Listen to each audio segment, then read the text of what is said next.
During World War II, it served as a training facility to U.S. Army, Air Corps, and naval personnel in what they called Operation Ivory Soap.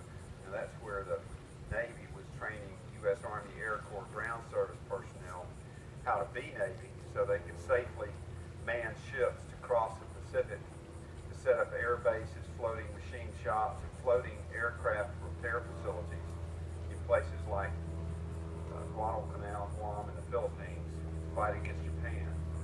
So throughout 1944 and 1945, the Grand Hotel was basically closed to the general public, and it was mainly Army and naval personnel here undergoing training.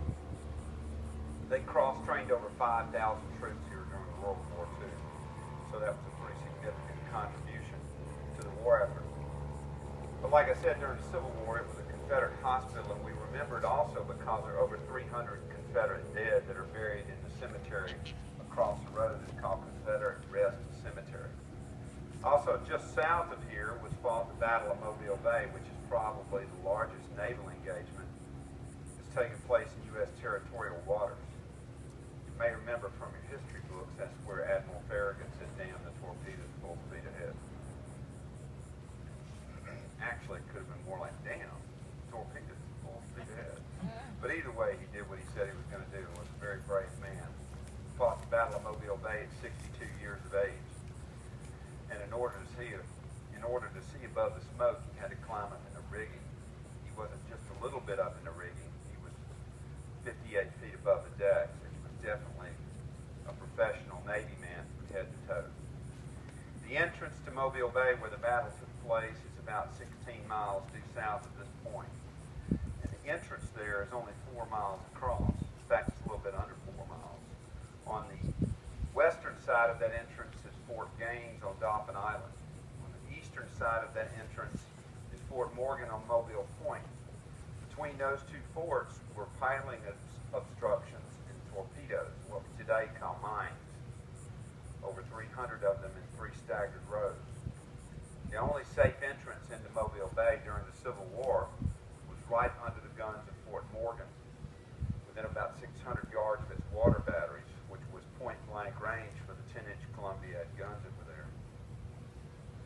On August 5th, 1864, Admiral Farragut with 18 ships in the assault line, 4 of those ships being ironclad ships. On that day, he steamed between those two forts to fight the Battle of Mobile Bay against the Confederate squadron of 4 ships, one of which was a very large ironclad Confederate vessel, CSS Tennessee. One of the lead ships of the Union Navy, the USS Tecumseh, which was one of the ironclad ships, struck one of those torpedoes or mines and sank within a minute. So 93 of its sailors, as well as Captain Craven, are still on the bottom of the bay in a permanent grave. So when we celebrate freedom and honor our military, both past and present, we want to honor all the Confederate soldiers that are buried in the cemetery across the road.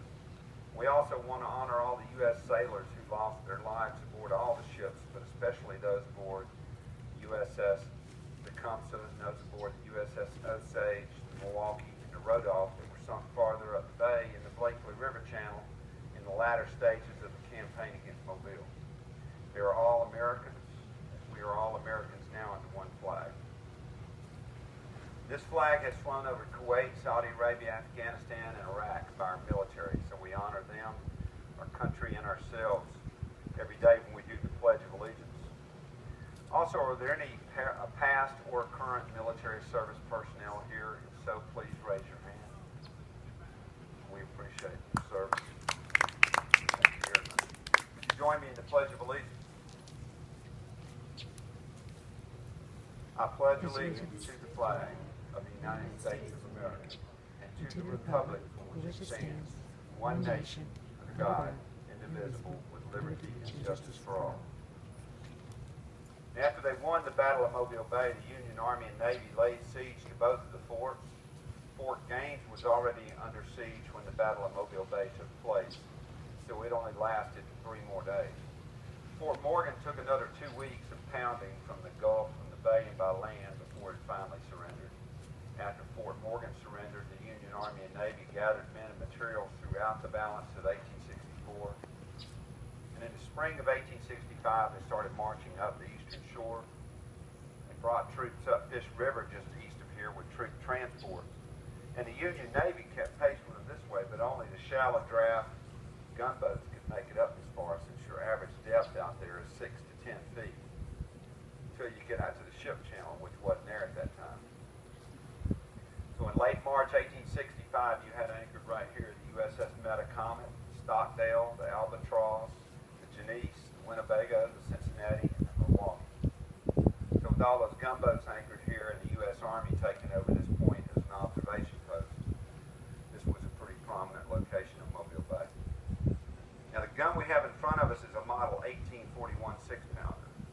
This type of artillery piece was used all through the Mexican War and the Civil War, but by the end of the Civil War, this type of artillery piece had been replaced by rifled artillery.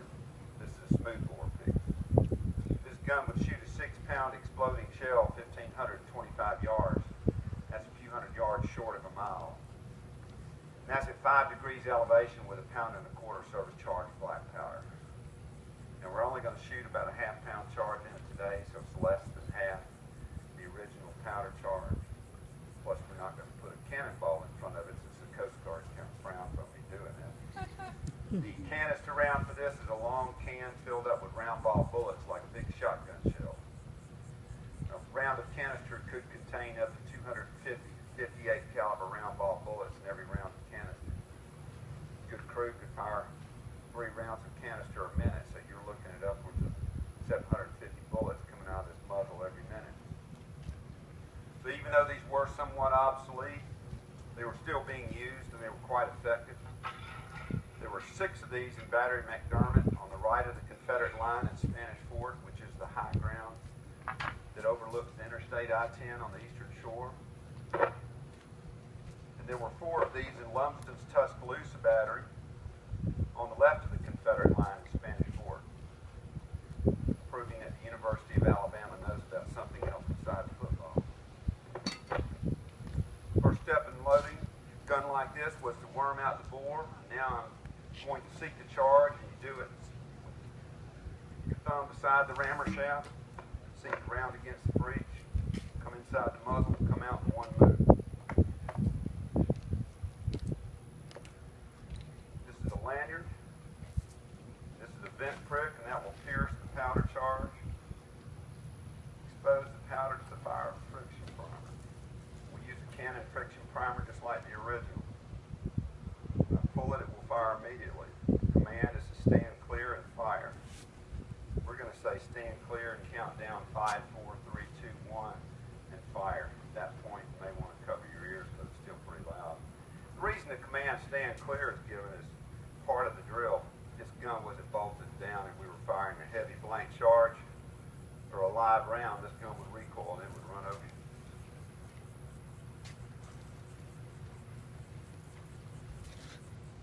God bless America. Stand Clear. 5, 4, 3, 2, 1. Fire!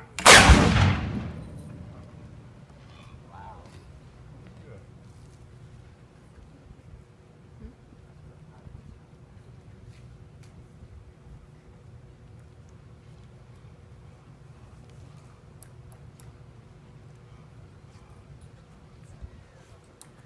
Now, if anyone has any questions, please feel free to ask. There's a lot of history that's taken place around the Grand Hotel.